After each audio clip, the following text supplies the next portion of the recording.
Just doing a little bit of audio commentary before I cut out of here, but working on the chimney here. This is probably, technically speaking, the worst frame lapse I've made just due to framing. It's still not, I don't know, I like watching time-lapse videos, but I'm literally working where the tree is covering, and the tree is even angled to follow the chimney's angle. So I'm just working along that, basically where the tree is hiding. I cut out old rotten wood with a circular saw and borrowing Nathan's ladder. It was really wobbly, so I used this ratchet strap to keep it a little bit more stable. It was a little bit better. Usually cheese is inside, so I don't drop anything on it, but once I started working on the lower, I'll get her out here.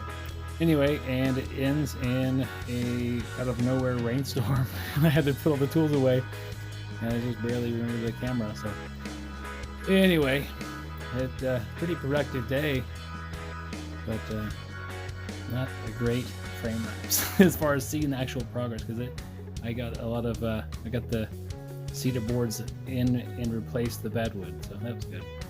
I'll let it roll on out from here.